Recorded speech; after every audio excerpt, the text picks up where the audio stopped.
Hello everyone, a very very good morning to all of you. Welcome to our online class. कल मैंने आपको live class के अंदर 13 chapter का introduction बहुत अच्छे से एक्सप्लेन कर दिया था, क्योंकि हम हमारा 13 चैप्टर स्टार्ट कर रहे हैं। अब 14 चैप्टर ऑलरेडी फिनिश हो चुका है। इससे रिलेटेड जो भी चीज़ें थी, सब चीज़ें मैं लाइव क्लास के अंदर आपको बता चुकी हूँ। इसका जो मटेरियल था 14 चैप्टर का, वो आपको ऑलरेडी सेंड किया जा चुका है एप्लीकेशन के अंदर। आपकी आई होप कि प्रैक्टिस भी जल्दी ख़त्म हो गई होगी, क्योंकि वो कुछ नहीं है, बहुत सिंपल है। एक्सरसाइज उस चैप्टर के अंदर जो छोड़ने वाली चीज़ें थी वो मैंने आपको बता दी थी कि step deviation method mean find करने के लिए जो थी वो आपको छोड़ना है। और आपकी एक्सरसाइज 14.4 जो है ग्राफ वाली, वो भी एक्सरसाइज आपको छोड़ना है। उस एक्सरसाइज में से भी आपको कुछ नहीं करना है, क्योंकि वो भी आपके सिलेबस में से डिलीट हो गया है। तो 14.4 भी नहीं करना है। सिर्फ मीन फाइंड करने के लिए assumed mean method, direct method करनी है, मीडियन फाइंड करने वाले क्वेश्चंस करने हैं, और मोड फाइंड करने वाले क्वेश्चंस करने हैं। सिर्फ ये 3 चीज़ें करनी है और कुछ नहीं करना है। तो बुक की एक्सरसाइजेस सारी अच्छे से कर लीजिए, एग्जाम्पल्स अच्छे से कर लीजिए, सफिशिएंट है 14 चैप्टर के लिए। क्योंकि ज़्यादा नंबर में चैप्टर आता है, हाई मार्क्स में क्वेश्चंस आते हैं, तो बहुत इंपॉर्टेंट चैप्टर है और बहुत ज़्यादा ईजी चैप्टर है। तो इसको प्रैक्टिस में रखिए, ये आपको स्कोर करवा सकता है चैप्टर, इसलिए। अब 13 चैप्टर जो हमने स्टार्ट किया था कल, मैं आपको उससे रिलेटेड मैंने कुछ फार्मूलाज वगैरह और नोट्स आपको भेजे थे कल एप्लीकेशन के अंदर। अलग से फोल्डर बनाया ना मैंने, क्लास 10 चैप्टर 13, उसके अंदर मैंने फार्मूला टेबल वगैरह भेजी है आपको। तो क्योंकि शेप्स के बारे में है, सरफेस एरिया एंड वॉल्यूम्स के बारे में है, तो फार्मूला ओरिएंटेड चैप्टर है। फार्मूलाज आपको लर्न करने पड़ेंगे। और पूरा इंट्रोडक्शन मैंने कल अच्छे से एक्सप्लेन कर दिया था। नहीं किया है तो आप कोई रेफरेंस वीडियो भी देख सकते हो उसके लिए, या मैंने जो एक्सप्लेनेशन किया था वो भी आप देख सकते हो। तो एक्सरसाइज 13.1 हम आज स्टार्ट करने वाले हैं हमारी। तो क्वेश्चन नंबर फर्स्ट है आपका, 2 cubes each of volume 64 centimeter cube are joined end to end. Find the surface area of the resulting cube. 2 cubes है, क्योंकि मैंने जैसे आपको बताया था क्लास के अंदर कि 13.1 जो है उसमें कॉम्बिनेशन से रिलेटेड क्वेश्चंस आएंगे। कॉम्बिनेशन मतलब कि किन्हीं भी 2 शेप्स को ज्वाइन करने के बाद में जो नया शेप बनता है, उसका जो भी आपसे पूछा जाए वो आपको फाइंड करना है। तो कंबाइन करने वाले क्वेश्चन कि किन्हीं भी 2 शेप को कंबाइन करके थर्ड शेप में डाइवर्ट करना, थर्ड शेप में बनाना, उसकी चीज़ें जो हमको फाइंड करना रहेगी वो चीज़ें हमको देखना है। अब 2 क्यूब्स ईच ऑफ वॉल्यूम मतलब 2 क्यूब्स को हमको ज्वाइन करवाना है, मतलब फर्स्ट क्यूब का एंड और सेकंड क्यूब का एंड, दोनों को जब हम ज्वाइन करवाएंगे तो एक नया शेप बन के आएगा, जो कि क्या बनेगा, क्यूब बनेगा, जो कि उसने ऑलरेडी हमको बोल रखा है रिजल्टिंग क्यूबॉइड। तो 2 क्यूब को जब ज्वाइन करेंगे तो रिजल्टिंग क्यूबॉइड बनेगा। उसका सरफेस एरिया आपको फाइंड करना है, और हर एक क्यूब का वॉल्यूम आपको ऑलरेडी दिया गया है कितना, 64 सेंटीमीटर क्यूब। तो सरफेस एरिया फाइंड करना है। कैसे फाइंड करेंगे, कैसे डायग्राम बना है इसका, वो आप देख लो। तो डायग्राम आपको दिख रहा है, 2 क्यूब आपको नज़र आ रहे हैं, दोनों क्यूब के एंड्स को ज्वाइन कर रखा है यहाँ पर हमने बीच में। तो एक क्या कर दिया हमने, क्यूबॉइड टाइप कर दिया। अब क्योंकि क्यूब का बोल रखा है तो वॉल्यूम तो हमको ऑलरेडी दे रखा है 64 सेंटीमीटर क्यूब, लेकिन क्योंकि इसकी साइड नहीं है हमारे पास में, तो फर्स्ट क्यूब की साइड को हम सपोज किया था हमने x, सेकंड क्यूब की साइड को भी हमने सपोज किया x। लेकिन जब इन दोनों को ज्वाइन करेंगे तो एक पूरी जो क्यूबॉइड बनेगा, और क्यूबॉइड की क्या होती है, लेंथ ब्रेड्थ हाइट होती है। क्यूबॉइड की साइड नहीं होती, क्यूब की साइड होती है, क्यूबॉइड की लेंथ ब्रेड्थ हाइट होती है। तो अगर हम दोनों क्यूब्स को ज्वाइन करते हैं तो क्यूबॉइड की जो लेंथ है वो कितनी हो जाएगी, 2x, क्योंकि x + x 2x हो जाएगा। ठीक है, तो ये तो मैंने आपको डायग्राम के अंदर एक्सप्लेनेशन बताया। अब इसका हम क्या करेंगे, लेट साइड ऑफ क्यूब कितनी है, x centimetre. Side of cube x centimetre हमने सपोज की, क्यूब की बात कर रहे हैं इसलिए only x centimetre. Volume of cube आपको ऑलरेडी दे रखा है 64 सेंटीमीटर क्यूब। x क्यूब ये फॉर्मूला है, वॉल्यूम ऑफ क्यूब का फॉर्मूला होता है a क्यूब। अब a क्यूब आप राइट करो या x क्यूब आप राइट करो, एक ही बात है। तो x क्यूब इक्वल्स टू 64। 64 क्यों, क्योंकि ऑलरेडी वॉल्यूम ऑफ क्यूब आपको दिया हुआ है। साइड फाइंड करनी है, इसलिए हमने वॉल्यूम ऑफ क्यूब का फॉर्मूला लगाया है। 3 है, 3 को ट्रांसफ़र करोगे और 64 रूट क्यूब रूट लग जाएगा, और क्यूब रूट लगता है तो क्यूब रूट क्या होता है 64 का 4 × 4 × 4 जब हम करते हैं तो 64 आता है। तो 64 का क्यूब रूट क्या हुआ, 4 सेंटीमीटर। तो x यानी कि साइड ऑफ क्यूब साइड जो थी क्यूब की वो कितनी आ गई हमारे पास में 4 सेंटीमीटर। ठीक है, अब क्या है, when cubes are joined end to end cuboid is formed, मतलब कि दोनों के एंड को ज्वाइन किया तो क्यूबॉइड फॉर्म्ड हुआ, और क्यूबॉइड के लिए लेंथ मैंने आपको बताई थी कितनी हो जाएगी 2x, और x की वैल्यू हम ऑलरेडी फाइंड कर चुके हैं। तो x की वैल्यू जब ऑलरेडी फाइंड कर चुके हैं तो लेंथ कितनी हो जाएगी 2x, और x की वैल्यू 4 की थी तो 4 2 ज़ा 8 सेंटीमीटर, यानी लेंथ कितनी हो गई 8 सेंटीमीटर। विड्थ और हाइट तो मैंने आपको बताया ही था, क्योंकि क्यूब जो होता है उसकी तो साइड होती है, तो चाहे लेंथ हो ब्रेड्थ हो हाइट हो एक ही होती है। तो विड्थ आपकी वही रहेगी 4 सेंटीमीटर, हाइट भी आपकी वही रहेगी 4 सेंटीमीटर। तो क्योंकि हमको surface area of cuboid find करना है जैसा कि हमसे क्वेश्चन में कहा गया था, इसलिए हमारे पास में लेंथ ब्रेड्थ हाइट होना ज़रूरी थी। तो तीनों चीज़ें हमारे पास में है। लेंथ 2 ब्रैकेट में LB plus BH plus HL, LB L की प्लेस पे L की वैल्यू, B की प्लेस पे B की वैल्यू, H की प्लेस पे H की वैल्यू, इनको मल्टीप्लाई करके जब आपस में प्लस किया, ब्रैकेट को सॉल्व किया तो 80 आया, और 80 इंटू 2 कितना हो जाएगा 160 सेंटीमीटर स्क्वायर, यानी surface area of cuboid is 160 centimetre square, यानी जो सरफेस एरिया आया क्यूबॉइड का, रिजल्टिंग क्यूबॉइड का, वो कितना आया 160 सेंटीमीटर स्क्वायर। ठीक है, सिंपल सा क्वेश्चन था, प्रैक्टिस करेंगे तो बिल्कुल आ जाएगा, नहीं आता है तो लाइव क्लास में कन्फ्यूजन तो आप पूछ ही सकते हैं अपना। नाउ क्वेश्चन नंबर सेकंड क्या है हमारा, उसको ध्यान से समझिएगा। इसके अंदर क्वेश्चन को समझना बहुत ज़्यादा इंपॉर्टेंट है। डायग्राम भी आपको दिए हुए नहीं आएंगे, तो डायग्राम आपको क्वेश्चन को रीड करने के बाद में, अच्छे से समझने के बाद में डायग्राम आपको खुद बनाना है। तो a vessel is in the form of a hollow hemisphere mounted by a hollow cylinder, मतलब एक वेजल है। वेजल वर्ड आपने साइंस में बहुत सी बार सुना होगा, वेजल का मतलब आप सब समझते हैं। तो वेजल कौन से दो शेप से मिलके बना हुआ है, होलो हेमिस्फीयर और होलो सिलेंडर। और होलो हेमिस्फीयर जो है वो mounted by a hollow cylinder, मतलब आप सिलेंडर बना लेंगे, माउंटेड का मतलब होता है नीचे की साइड, और सर माउंटेड का मतलब होता है ऊपर की साइड, यानी सर पे। तो इस वर्ड्स को ध्यान रखिएगा, माउंटेड मतलब नीचे, सर माउंटेड मतलब कि ऊपर, यानी सिलेंडर के ऊपर कौन सा शेप बनेगा, सॉरी माउंटेड यानी सिलेंडर की नीचे कौन सा शेप बनेगा, हेमिस्फीयर का। तो कहीं ना कहीं आपके माइंड में डायग्राम का इमेजिनेशन बहुत अच्छे से हो जाता है।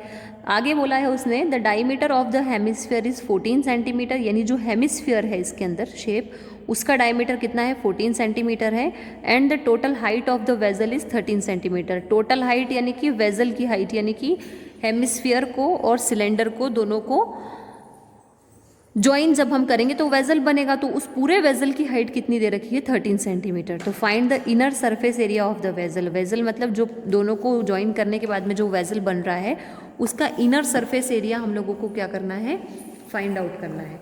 तो डायग्राम किस तरीके से कैसा क्या दिखेगा वो मैं आपको बता रही हूँ। यहाँ पर ये डायग्राम आपको नज़र आ रहा है, इसमें पहले हमने एक होलो सिलेंडर बनाया और उसके नीचे, जैसे मैंने बोला था ना माउंटेड वर्ड बोला है, तो माउंटेड मतलब नीचे, सर माउंटेड बोला होता तो फिर हम ऊपर बनाते हैं हेमिस्फीयर, तो नीचे उसके हमने एक हेमिस्फीयर बना दिया। ठीक है, डायमीटर आपको दे रखा है कितना 14 सेंटीमीटर, तो डायमीटर कितना हो गया 14 सेंटीमीटर। और अगर डायमीटर 14 सेंटीमीटर है तो ऑब्वियसली रेडियस भी कितनी होगी 7 सेंटीमीटर, क्योंकि जो रेडियस होती है वो डायमीटर की हाफ होती है, इसलिए डायमीटर अगर 14 सेंटीमीटर है तो रेडियस कितनी होगी 7 सेंटीमीटर। और हाइट आपको दे रखी है 13 सेंटीमीटर पूरे वेजल की, है ना, ये खाली सिलेंडर की है, खाली हेमिस्फीयर की हाइट नहीं, पूरे वेजल की हाइट है, यानी पूरी वेजल की हाइट कितनी है 13 सेंटीमीटर। अब क्या करना है, डायमीटर ऑफ सिलेंडर आपको दे रखा है 40, मतलब जो जो चीज़ें आपको क्वेश्चन के अंदर गिवन थी उनको राइट कर लो सबसे पहले। तो डायमीटर ऑफ सिलेंडर आपको दे रखा है 14 सेंटीमीटर, 2r इसलिए लिखा है क्योंकि रेडियस फाइंड करनी, तो आप डायरेक्ट भी लिख सकते हो, radius of cylinder equals to 7 centimeter. यहाँ पे इन्होंने ऐसे करके लिखा है, तो आप ऐसे करके लिखेंगे तो भी कोई भी प्रॉब्लम नहीं है। ठीक है, तो रेडियस ऑफ हेमिस्फीयर कितनी हो गई 7 centimetre. Total height of vessel आपको ऑलरेडी दे रखी है 13 सेंटीमीटर। ये इतना सब कुछ यहाँ तक आपको क्वेश्चन के अंदर गिवन था। अब हाइट ऑफ सिलेंडर फाइंड करने के लिए, हाइट ऑफ सिलेंडर की बात कर रहे हैं, ये हम खुद फाइंड कर रहे हैं क्योंकि हमको फॉर्मूले के अंदर इसकी वैल्यू की नीड लगेगी, इसलिए ये वैल्यू हम खुद फाइंड कर रहे हैं। तो ये सिलेंडर है, सिर्फ यहाँ से यहाँ तक के, पूरे की हाइट कितनी है, यहाँ से लेके यहाँ तक की हाइट, पूरे की हाइट है 13 सेंटीमीटर, लेकिन हमको सिर्फ यहाँ से यहाँ तक की हाइट चाहिए। तो हम क्या करेंगे, पूरे हाइट यानी 13 में से 7 को माइनस कर देंगे, यानी रेडियस को माइनस कर देंगे, तो हमको सिलेंडर की हाइट मिल जाएगी। इसलिए हमने यहाँ पर क्या किया 13 माइनस 7, तो हाइट ऑफ सिलेंडर आपकी कितनी आ गई 6 centimeter. Now what we have to find inner surface area of vessel, जो कि हमसे क्वेश्चन में कहा था फाइंड आउट करने के लिए। तो inner surface area of vessel find करने के लिए हमको inner surface area of cylinder और inner surface area of hemisphere, दोनों का इनर सरफेस एरिया जब हम प्लस कर देंगे तो हमको inner surface area of vessel मिल जाएगा। तो वही हमने यहाँ पर लिखा है इस लाइन में, inner surface area of vessel equals to inner surface area of cylinder plus inner surface area of hemisphere. तो inner surface area of cylinder कितना है 2πRH प्लस फॉर्मूला होता है ना सरफेस एरिया ऑफ सिलेंडर का 2πRH plus surface area of hemisphere का formula होता है 2πr²। अब पहले हम इन दोनों को थोड़ा सा इजी कर लेते हैं। दोनों के अंदर 2πr है, दोनों टर्म के अंदर, तो दोनों के अंदर से हमने 2πr कॉमन निकाल लिया। ब्रैकेट में क्या बच गया H+R। अब ये हमारे पास में फॉर्मूला हो गया ना, एक नॉर्मलाइज्ड और शॉर्ट फार्मूला हमारे पास में हो गया, जिसको हमने बिल्कुल सिंपलेस्ट कर दिया थोड़ा सा। तो वैल्यूज़ पुट कर देंगे, 2 एज इट इज़, पाई की वैल्यू 22/7, आर की वैल्यू हमारे पास में है 7, एच की वैल्यू भी हमारे पास में है 6, आर की वैल्यू भी हमारे पास में है 7। जब आप इसको कैलकुलेट करेंगे तो 572 सेंटीमीटर स्क्वायर आपका फाइनल आंसर हो जाएगा, inner surface area of vessel हो जाएगा। सिंपल सा क्वेश्चन है, प्रैक्टिस करने की ज़रूरत है बस, और कुछ नहीं। क्वेश्चन नंबर 3 आपका होमवर्क में है, क्योंकि क्वेश्चन नंबर 3 क्वेश्चन नंबर 2 के जैसा ही है, और क्वेश्चन नंबर 3 एक इम्पॉर्टेंट क्वेश्चन है, वो चाहे MP बोर्ड वाले हों चाहे वो CBSE वाले हों। 3rd क्वेश्चन एक इम्पॉर्टेंट क्वेश्चन है comparison to the question number 1 and question number 2। Question number 3 is more important. तो क्वेश्चन नंबर 3 मैं आपको करने के लिए दे रही हूँ, वो इसलिए दे रही हूँ क्योंकि 1st और 2nd जो मैंने करवाया, स्पेशली 2nd जैसे ही कॉन्सेप्ट क्वेश्चन नंबर 3 के अंदर हैं, तो क्वेश्चन नंबर 3 आपको करना है। तो ये आपका होमवर्क है। क्वेश्चन नंबर 4 मैं आपको करवा रही हूँ अभी, और क्वेश्चन नंबर 3 आपको करना है। नहीं आता है तो भी टेंशन लेने की ज़रूरत नहीं है, क्योंकि नहीं आता है तो फिर आप मुझसे लाइव क्लास में पूछ सकते हैं, या आप कोई जहाँ पर भी है एप्लीकेशन या कहीं पर भी आप अपना डाउट मुझे बता देना, तो मैं आपको एक्सप्लेन कर दूँगी। तो इतना टेंशन लेने की ज़रूरत नहीं है। नहीं आता है, अगर नहीं सॉल्व हो पाता है आपसे, तो आप मुझे बता देना, मैं करवा दूँगी। अब question number 4, a cubical block of side 7 centimetre is sir mounted. अब देखो क्वेश्चन नंबर 2 के अंदर जब हमने पढ़ा था तो माउंटेड पढ़ा था, मतलब कि नीचे। यहाँ पर हम पढ़ रहे हैं सर माउंटेड यानी कि ऊपर। और यहाँ पर 2 शेप कौन से बोले गए हैं, क्यूबिकल ब्लॉक यानी क्यूब, और हेमिस्फीयर। हेमिस्फीयर मतलब ऊपर हेमिस्फीयर बन जाएगा, नीचे क्यूब बन जाएगा। माइंड में इमेज क्लियर हो जाना चाहिए क्वेश्चन को पढ़ते से ही। ऑफ सेम रेडियस, दोनों की रेडियस जो रहेगी सेम रहेगी, 3.5 सेंटीमीटर। अब सॉरी ये नहीं, ये वाला क्वेश्चन ना, हाँ। What is the greatest diameter the hemisphere can have and find the surface area of the solid. इन दोनों हेमिस्फीयर को और क्यूब को ज्वाइन करने के बाद में जो भी आपका सॉलिड बनेगा, मतलब जो भी आपका शेप बनेगा, उसका सरफेस एरिया आपको फाइंड करना है। तो मैं आपको बता देती हूँ इसका किस टाइप का है। ये इस टाइप का इसका जो बनेगा सरफेस एरिया क्वेश्चन का डायग्राम बनेगा। क्यूब बनेगा एक, ऊपर सर माउंटेड बोला है इसलिए सर पे उसके एक हेमिस्फीयर हम बनाएंगे, और इस तरीके से आपका एक शेप दिखेगा, ये वाला जो हमसे कहा गया है।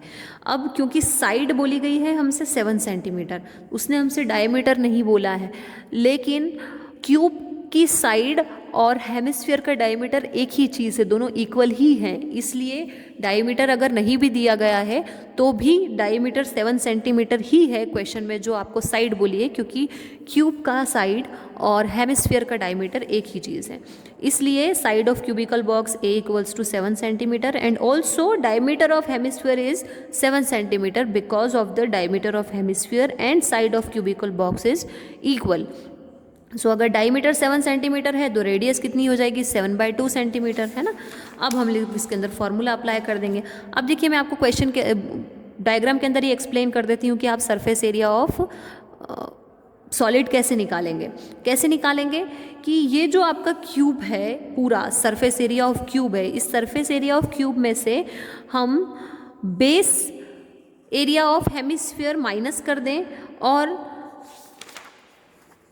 Curved surface area of hemisphere plus कर दें, तो आपका सरफेस एरिया ऑफ सॉलिड निकल जाएगा। देखो यहाँ पे हमने यही चीज़ की है, surface area of the cube minus area of base of hemisphere plus curved surface area of hemisphere. अब ये जैसे जैसे आप क्वेश्चन को प्रैक्टिस करते जाएंगे ना, तो आपको ये चीज़ समझ में आती जाएगी कि किस चीज़ के अंदर से क्या प्लस करेंगे तो हमको जो पूछा है वो हमको मिल जाएगा, या किस चीज़ के अंदर से क्या माइनस करेंगे तो जो पूछा है वो हमको मिल जाएगा। तो सरफेस एरिया, अब ये जो भी शेप हमने चीज़ें लिखी हैं यहाँ पर, इन सब के फॉर्मूलाज अप्लाई कर देंगे। तो सरफेस एरिया ऑफ क्यूब कितना हो जाएगा, 6a² minus area of base of hemisphere, area of hemisphere का फॉर्मूला होता है πr² plus curved surface area of hemisphere का फॉर्मूला होता है 2πr²। When we minus 2πr² into πr², जब हम 2πr² में से πr² माइनस करेंगे तो प्लस का πr² बचेगा, क्योंकि दोनों में से ग्रेटर नंबर के आगे प्लस है। तो 6 एज इट इज़, ए की वैल्यू हमने रख दी 7 जो कि क्वेश्चन में गिवन थी, पाई की वैल्यू 22/7, आर की वैल्यू अभी हम निकाल चुके हैं 7/2। इनको स्क्वायर करने के बाद में जब हम इनको कैलकुलेट करेंगे तो 332.5 सेंटीमीटर स्क्वायर आपका फाइनल आंसर आ जाएगा, यानी सरफेस एरिया ऑफ सॉलिड कितना आ जाएगा, 332.5 इसका पूरे का सरफेस एरिया। तो ये आपके क्वेश्चंस थे, 3 क्वेश्चंस मैंने करवाए हैं, आपको इनको प्रैक्टिस करना है, और थर्ड वाला क्वेश्चन जो मैंने आपको होमवर्क में करने के लिए बोला है उसको आपको करना है, और उसके अंदर अगर कोई डाउट आता है तो फिर आपको मुझसे पूछना है, ठीक है। और हैंड टू हैंड सॉल्व कर लेना, नहीं तो फिर आपको हो सकता है कि ये चैप्टर टफ लगे, ये क्वेश्चंस टफ लगने लग जाएं, या इनमें आपको कन्फ्यूजन होने लगे। उससे बेटर है कि जो आज करवाया है उसको आज ही प्रैक्टिस कर लेंगे तो ज़्यादा बेटर है, ठीक है ना, ताकि कोई डाउट भी नहीं रहेगा और कोई कन्फ्यूजन माइंड में नहीं रहेगा, क्योंकि जब हैंड टू हैंड हम कर लेते हैं ना तो कॉन्सेप्ट हमारे माइंड में फ्रेश रहता है बिल्कुल। तो वो हैंड टू हैंड सारे कॉन्सेप्ट भी क्लियर होते जाते हैं और तरीका भी हमको समझ में आता जाता है कि हमको उसको कैसे करना है। एग्जाम्पल्स तो आपको करना ही है, 13.1 के पहले जितने भी 3 या 4 एग्जाम्पल्स दे रखे हैं उनको भी आपको करना है, और जो आज करवाया है उसको तो आपको करना ही करना है। ये इतना आपका होमवर्क है। Okay, thank you.